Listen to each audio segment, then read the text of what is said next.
त्रिदलं त्रिगुणाकारं त्रिनेत्रं च त्रियायुधं त्रिजन्मपापसंहारम् एकबिल्वं शिवार्पणम् अखण्डबिल्वपत्रेण पूजिते नन्दिकेश्वरे शुध्यन्ति सर्वपापेभ्यः एकबिल्वं शिवार्पणम् सालग्रामशिलामेकं जातु विप्राय योर्पयेत् सोमयज्ञमहापुण्यम् एकबिल्वं शिवार्पणम् दन्तिकोटिसहस्राणि वाजपेयशतानि च कोटिकन्या महादानम् एकबिल्वं शिवार्पणम् पार्वत्या स्वेद तत्पोन्नं महादेवस्य च प्रियं बिल्ववृक्षं नमस्यामि एकबिल्वं शिवार्पणम् दर्शनं बिल्ववृक्षस्य स्पर्शनं पापनाशनम् अघोरपापसंहारम् एकबिल्वं शिवार्पणम् मूलतो ब्रह्मरूपाय मध्यतो विष्णुरूपिणे अग्रतः शिवरूपाय एकबिल्वं शिवार्पणम् बिल्वाष्टकमिदं पुण्यं यः पठेत् शिवसन्निधौ सर्वपापविनिर्मुक्तः शिवलोकमवाप्नुयात् त्रिदलं त्रिगुणाकारं त्रिनेत्रं च त्रियायुधं त्रिजन्मपापसंहारम् एकबिल्वं शिवार्पणम् अखण्डबिल्वपत्रेण पूजिते नन्दिकेश्वरे शुध्यन्ति सर्वपापेभ्यः एकबिल्वं शिवार्पणम् सालग्रामशिलामेकं जातु विप्राय योर्पयेत् सोमयज्ञमहापुण्यम् एकबिल्वं शिवार्पणम् दन्तिकोटिसहस्राणि वाजपेयशतानि च कोटिकन्या महादानम् एकबिल्वं शिवार्पणम् पार्वत्या स्वेद तत्पोन्नं महादेवस्य च प्रियं बिल्ववृक्षं नमस्यामि एकबिल्वं शिवार्पणम् दर्शनं बिल्ववृक्षस्य स्पर्शनं पापनाशनम् अघोरपापसंहारम् एकबिल्वं शिवार्पणम् मूलतो ब्रह्मरूपाय मध्यतो विष्णुरूपिणे अग्रतः शिवरूपाय एकबिल्वं शिवार्पणम् बिल्वाष्टकमिदं पुण्यं यः पठेत् शिवसन्निधौ सर्वपापविनिर्मुक्तः शिवलोकमवाप्नुयात् त्रिदलं त्रिगुणाकारं त्रिनेत्रं च त्रियायुधं त्रिजन्मपापसंहारम् एकबिल्वं शिवार्पणम् अखण्डबिल्वपत्रेण पूजिते नन्दिकेश्वरे शुध्यन्ति सर्वपापेभ्यः एकबिल्वं शिवार्पणम् सालग्रामशिलामेकं जातु विप्राय योर्पयेत् सोमयज्ञमहापुण्यम् एकबिल्वं शिवार्पणम् दन्तिकोटिसहस्राणि वाजपेयशतानि च कोटिकन्या महादानम् एकबिल्वं शिवार्पणम् पार्वत्या स्वेद तत्पोन्नं महादेवस्य च प्रियं बिल्ववृक्षं नमस्यामि एकबिल्वं शिवार्पणम् दर्शनं बिल्ववृक्षस्य स्पर्शनं पापनाशनम् अघोरपापसंहारम् एकबिल्वं शिवार्पणम् मूलतो ब्रह्मरूपाय मध्यतो विष्णुरूपिणे अग्रतः शिवरूपाय एकबिल्वं शिवार्पणम्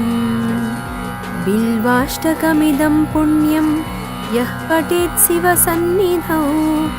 सर्वपापविनिर्मुक्तः शिवलोकमवाप्नुयात्। त्रिदलं त्रिगुणाकारं त्रिनेत्रं च त्रियायुधं त्रिजन्मपापसंहारम् एकबिल्वं शिवार्पणम् अखण्डबिल्वपत्रेण पूजिते नन्दिकेश्वरे शुध्यन्ति सर्वपापेभ्यः एकबिल्वं शिवार्पणम् सालग्रामशिलामेकं जातु विप्राय योर्पयेत् सोमयज्ञमहापुण्यम् एकबिल्वं शिवार्पणम् तन्तिकोटिसहस्राणि वाजपेयशतानि च कोटिकन्यामहादानम् एकबिल्वं शिवार्पणम् पार्वत्या स्वेदतत्पोन्नं महादेवस्य च प्रियं बिल्ववृक्षं नमस्यामि एकबिल्वं शिवार्पणम् दर्शनं बिल्ववृक्षस्य स्पर्शनं पापनाशनम् अघोरपापसंहारम् एकबिल्वं शिवार्पणम् मूलतो ब्रह्मरूपाय मध्यतो विष्णुरूपिणे अग्रतः शिवरूपाय एकबिल्वं शिवार्पणम् बिल्वाष्टकमिदं पुण्यं यः पठेत् शिवसन्निधौ सर्वपापविनिर्मुक्तः शिवलोकमवाप्नुयात्। त्रिदलं त्रिगुणाकारं त्रिनेत्रं च त्रियायुधं त्रिजन्मपापसंहारम् एकबिल्वं शिवार्पणम् अखण्डबिल्वपत्रेण पूजिते नन्दिकेश्वरे शुध्यन्ति सर्वपापेभ्यः एकबिल्वं शिवार्पणम् सालग्रामशिलामेकं जातु विप्राय योर्पयेत् सोमयज्ञमहापुण्यम् एकबिल्वं शिवार्पणम् तन्तिकोटिसहस्राणि वाजपेयशतानि च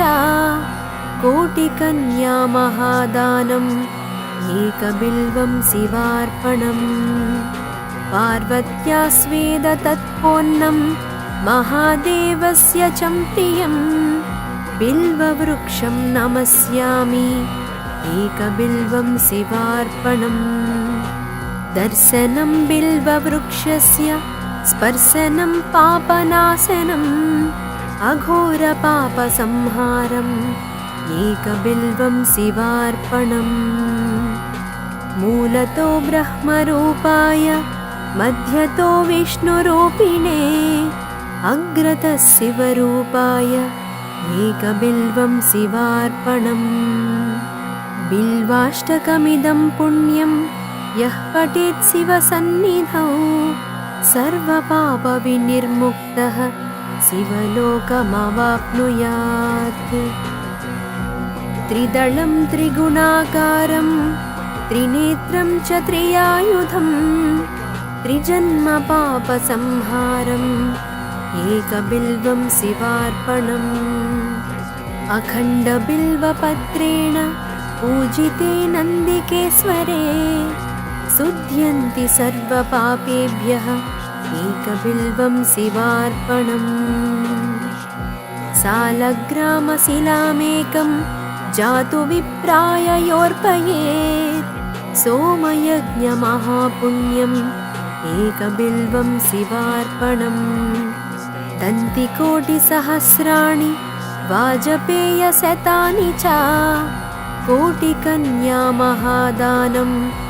एकबिल्वं शिवार्पणम् पार्वत्या स्वेदतत्पोन्नं महादेवस्य च प्रियं बिल्ववृक्षं नमस्यामि एकबिल्वं शिवार्पणम् दर्शनं बिल्ववृक्षस्य स्पर्शनं पापनाशनम् अघोरपापसंहारम् एकबिल्वं शिवार्पणम् मूलतो ब्रह्मरूपाय मध्यतो विष्णुरूपिणे अग्रतः शिवरूपाय एकबिल्वं शिवार्पणम् बिल्वाष्टकमिदं पुण्यं यः पठेत् शिवसन्निधौ सर्वपापविनिर्मुक्तः शिवलोकमवाप्नुयात् त्रिदलं त्रिगुणाकारं त्रिनेत्रं च त्रियायुधं त्रिजन्मपापसंहारम् एकबिल्वं शिवार्पणम् अखण्डबिल्वपत्रेण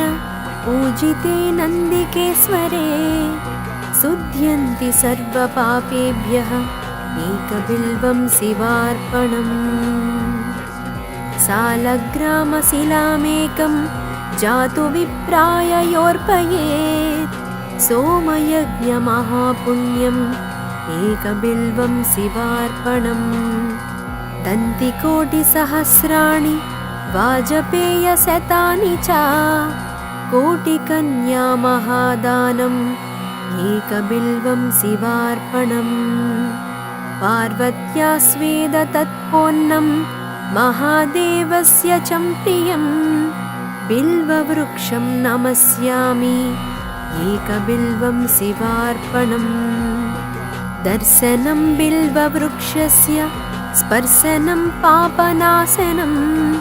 अघोरपापसंहारम् एकबिल्वं शिवार्पणम्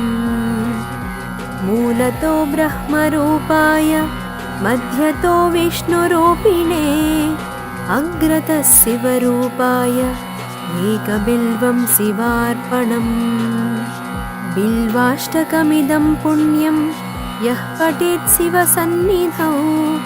सर्वपापविनिर्मुक्तः शिवलोकमवाप्नुयात् त्रिदलं त्रिगुणाकारं त्रिनेत्रं च त्रियायुधं त्रिजन्मपापसंहारम् एकबिल्वं शिवार्पणम् अखण्डबिल्वपत्रेण पूजिते नन्दिकेश्वरे शुध्यन्ति सर्वपापेभ्यः एकबिल्वं शिवार्पणम् सालग्रामशिलामेकं जातु विप्राय योर्पयेत् सोमयज्ञमहापुण्यम् एकबिल्वं शिवार्पणम् दन्तिकोटिसहस्राणि वाजपेयशतानि च कोटिकन्यामहादानम् एकबिल्वं शिवार्पणम् पार्वत्या स्वेदतत्पोन्नं महादेवस्य च प्रियं बिल्ववृक्षं नमस्यामि एकबिल्वं शिवार्पणम् दर्शनं बिल्ववृक्षस्य स्पर्शनं पापनाशनम् अघोरपापसंहारम् एकबिल्वं शिवार्पणम् मूलतो ब्रह्मरूपाय मध्यतो विष्णुरूपिणे अग्रतः शिवरूपाय एकबिल्वं शिवार्पणम् बिल्वाष्टकमिदं पुण्यं यः पठेत् शिवसन्निधौ सर्वपापविनिर्मुक्तः शिवलोकमवाप्नुयात् त्रिदलं त्रिगुणाकारं त्रिनेत्रं च त्रियायुधं त्रिजन्मपापसंहारम् एकबिल्वं शिवार्पणम् अखण्डबिल्वपत्रेण पूजिते नन्दिकेश्वरे शुध्यन्ति सर्वपापेभ्यः एकबिल्वं शिवार्पणम् सालग्रामशिलामेकं जातु विप्राय योर्पयेत् सोमयज्ञमहापुण्यम् एकबिल्वं शिवार्पणम् दन्तिकोटिसहस्राणि वाजपेयशतानि च कोटिकन्या महादानम् एकबिल्वं शिवार्पणम् पार्वत्या स्वेद तत्पोन्नं महादेवस्य च प्रियम् बिल्ववृक्षं नमस्यामि एकबिल्वं शिवार्पणम् दर्शनं बिल्ववृक्षस्य स्पर्शनं पापनाशनम् अघोरपापसंहारम् एकबिल्वं शिवार्पणम् मूलतो ब्रह्मरूपाय मध्यतो विष्णुरूपिणे अग्रतः शिवरूपाय एकबिल्वं शिवार्पणम् बिल्वाष्टकमिदं पुण्यं यः पठेत् शिवसन्निधौ सर्वपापविनिर्मुक्तः शिवलोकमवाप्नुयात् त्रिदलं त्रिगुणाकारं त्रिनेत्रं च त्रियायुधं त्रिजन्मपापसंहारम् एकबिल्वं शिवार्पणम् अखण्डबिल्वपत्रेण पूजिते नन्दिकेश्वरे शुध्यन्ति सर्वपापेभ्यः एकबिल्वं शिवार्पणम् सालग्रामशिलामेकं जातु विप्राय योऽर्पयेत् सोमयज्ञमहापुण्यम् एकबिल्वं शिवार्पणम् दन्तिकोटिसहस्राणि वाजपेयशतानि च कोटिकन्या महादानम् एकबिल्वं शिवार्पणम् पार्वत्या स्वेद तत्पोन्नं महादेवस्य च प्रियम् बिल्ववृक्षं नमस्यामि एकबिल्वं शिवार्पणम् दर्शनं बिल्ववृक्षस्य स्पर्शनं पापनाशनम् अघोरपापसंहारम् एकबिल्वं शिवार्पणम् मूलतो ब्रह्मरूपाय मध्यतो विष्णुरूपिणे अग्रतः शिवरूपाय एकबिल्वं शिवार्पणम् बिल्वाष्टकमिदं पुण्यं यः पठेत् शिवसन्निधौ सर्वपापविनिर्मुक्तः शिवलोकमवाप्नुयात् त्रिदलं त्रिगुणाकारं त्रिनेत्रं च त्रियायुधं त्रिजन्मपापसंहारम् एकबिल्वं शिवार्पणम् अखण्डबिल्वपत्रेण पूजिते नन्दिकेश्वरे शुध्यन्ति सर्वपापेभ्यः एकबिल्वं शिवार्पणम् सालग्रामशिलामेकं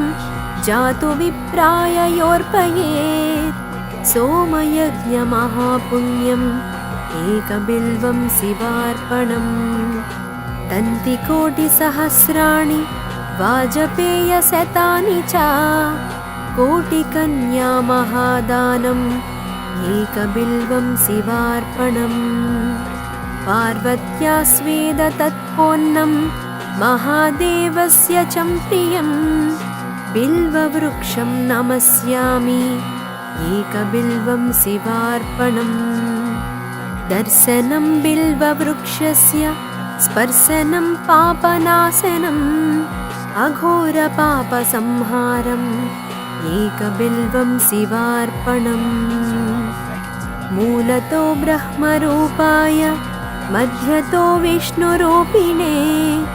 अग्रतः शिवरूपाय एकबिल्वं शिवार्पणम् बिल्वाष्टकमिदं पुण्यं यः पठेत् शिवसन्निधौ सर्वपापविनिर्मुक्तः शिवलोकमवाप्नुयात् त्रिदलं त्रिगुणाकारं त्रिनेत्रं च त्रियायुधं त्रिजन्मपापसंहारम् एकबिल्वं शिवार्पणम् अखण्डबिल्वपत्रेण पूजिते नन्दिकेश्वरे शुध्यन्ति सर्वपापेभ्यः एकबिल्वं शिवार्पणम् सालग्रामशिलामेकं जातु विप्राय योर्पयेत् सोमयज्ञमहापुण्यम् एकबिल्वं शिवार्पणम् दन्तिकोटिसहस्राणि वाजपेयशतानि च कोटिकन्यामहादानम् एकबिल्वं शिवार्पणम् पार्वत्या स्वेद तत्पोन्नं महादेवस्य च प्रियम् बिल्ववृक्षं नमस्यामि एकबिल्वं शिवार्पणम् दर्शनं बिल्ववृक्षस्य स्पर्शनं पापनाशनम् अघोरपापसंहारम् एकबिल्वं शिवार्पणम् मूलतो ब्रह्मरूपाय मध्यतो विष्णुरूपिणे अग्रतः शिवरूपाय एकबिल्वं शिवार्पणम् बिल्वाष्टकमिदं पुण्यं यः पठेत् शिवसन्निधौ सर्वपापविनिर्मुक्तः शिवलोकमवाप्नुयात् त्रिदलं त्रिगुणाकारं त्रिनेत्रं च त्रियायुधं त्रिजन्मपापसंहारम् एकबिल्वं शिवार्पणम् अखण्डबिल्वपत्रेण पूजिते नन्दिकेश्वरे शुध्यन्ति सर्वपापेभ्यः एकबिल्वं शिवार्पणम् सालग्रामशिलामेकं जातु विप्राय योर्पयेत् सोमयज्ञमहापुण्यम् एकबिल्वं शिवार्पणम् दन्तिकोटिसहस्राणि वाजपेयशतानि च कोटिकन्यामहादानम् एकबिल्वं शिवार्पणम् पार्वत्या स्वेद तत्पोन्नं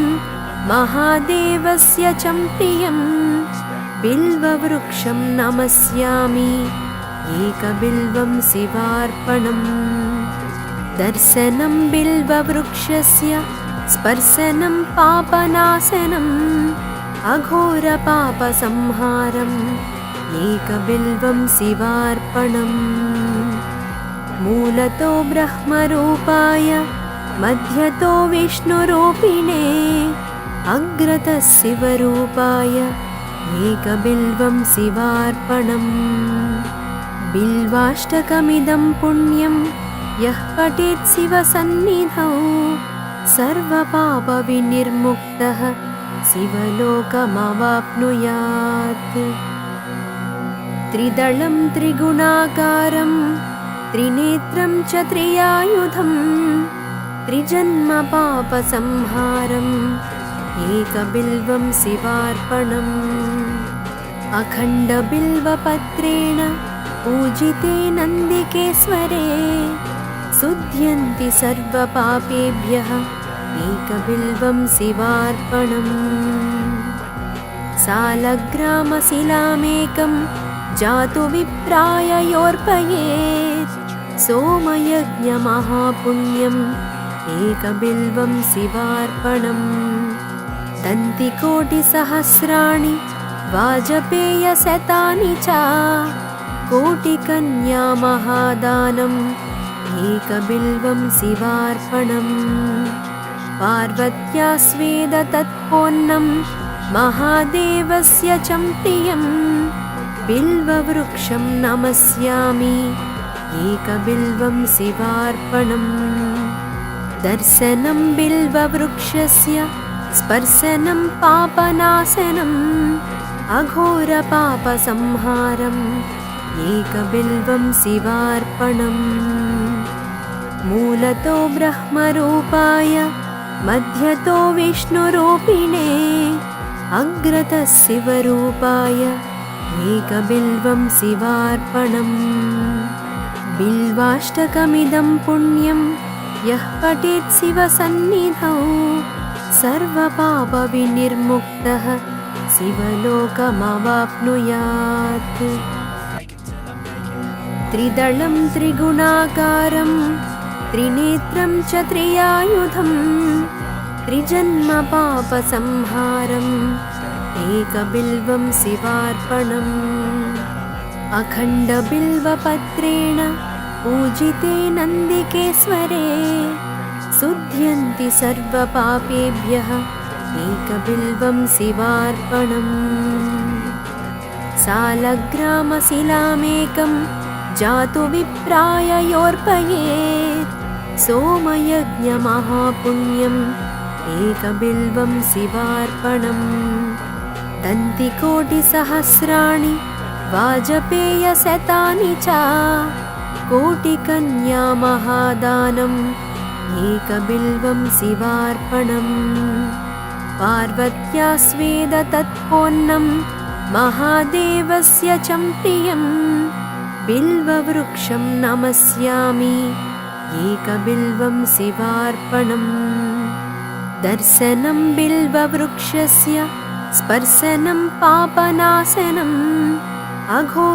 अघोरपापसंहारम् एकबिल्वं शिवार्पणम् मूलतो ब्रह्मरूपाय मध्यतो विष्णुरूपिणे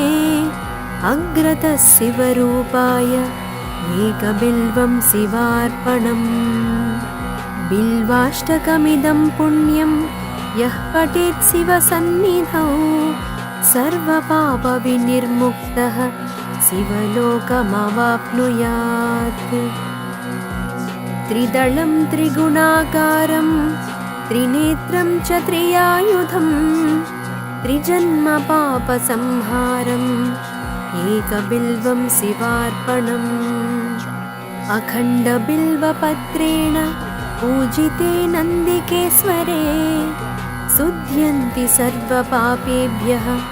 एकबिल्वं शिवार्पणम् सालग्रामशिलामेकं जातु विप्राय योर्पयेत् सोमयज्ञमहापुण्यम् एकबिल्वं शिवार्पणम् दन्तिकोटिसहस्राणि वाजपेयशतानि च कोटिकन्या महादानम् एकबिल्वं शिवार्पणम् पार्वत्या स्वेद तत्पोन्नं महादेवस्य च प्रियं बिल्ववृक्षं नमस्यामि एकबिल्वं शिवार्पणम् दर्शनं बिल्ववृक्षस्य स्पर्शनं पापनाशनम् अघोरपापसंहारम् एकबिल्वं शिवार्पणम् मूलतो ब्रह्मरूपाय मध्यतो विष्णुरूपिणे अग्रतः शिवरूपाय एकबिल्वं शिवार्पणम् बिल्वाष्टकमिदं पुण्यं यः पठेत् शिवसन्निधौ सर्वपापविनिर्मुक्तः शिवलोकमवाप्नुयात् त्रिदलं त्रिगुणाकारं त्रिनेत्रं च त्रियायुधं त्रिजन्म पापसंहारम् एकबिल्वं शिवार्पणम् अखण्डबिल्वपत्रेण पूजिते नन्दिकेश्वरे शुध्यन्ति सर्वपापेभ्यः एकबिल्वं शिवार्पणम् सालग्रामशिलामेकं जातु विप्राय योर्पयेत् सोमयज्ञमहापुण्यम् एकबिल्वं शिवार्पणम् दन्तिकोटिसहस्राणि वाजपेयशतानि च कोटिकन्या महादानम् एकबिल्वं शिवार्पणम् पार्वत्या स्वेद तत्पोन्नं महादेवस्य च प्रियं बिल्ववृक्षं नमस्यामि एकबिल्वं शिवार्पणम् दर्शनं बिल्ववृक्षस्य स्पर्शनं पापनाशनम् अघोरपापसंहारम् एकबिल्वं शिवार्पणम् मूलतो ब्रह्मरूपाय मध्यतो विष्णुरूपिणे अग्रतः शिवरूपाय एकबिल्वं शिवार्पणम् बिल्वाष्टकमिदं पुण्यं यः पठेत् शिवसन्निधौ सर्वपापविनिर्मुक्तः शिवलोकमवाप्नुयात्। त्रिदलं त्रिगुणाकारं त्रिनेत्रं च त्रियायुधं त्रिजन्मपापसंहारम् एकबिल्वं शिवार्पणम्। अखण्डबिल्वपत्रेण पूजिते नन्दिकेश्वरे शुध्यन्ति सर्वपापेभ्यः एकबिल्वं शिवार्पणम्। सालग्रामशिलामेकं जातु विप्राय योऽर्पयेत् सोमयज्ञमहापुण्यम् एकबिल्वं शिवार्पणम्। दन्तिकोटिसहस्राणि वाजपेयशतानि च कोटिकन्या महादानम् एकबिल्वं शिवार्पणम्। पार्वत्या स्वेद तत्पोन्नं महादेवस्य च प्रियं बिल्ववृक्षं नमस्यामि एकबिल्वं शिवार्पणम्। दर्शनं बिल्ववृक्षस्य स्पर्शनं पापनाशनम् अघोरपापसंहारम् एकबिल्वं शिवार्पणम्। मूलतो ब्रह्मरूपाय मध्यतो विष्णुरूपिणे अग्रतः शिवरूपाय एकबिल्वं शिवार्पणम्। बिल्वाष्टकमिदं पुण्यं यः पठेत् शिवसन्निधौ सर्वपापविनिर्मुक्तः शिवलोकमवाप्नुयात्।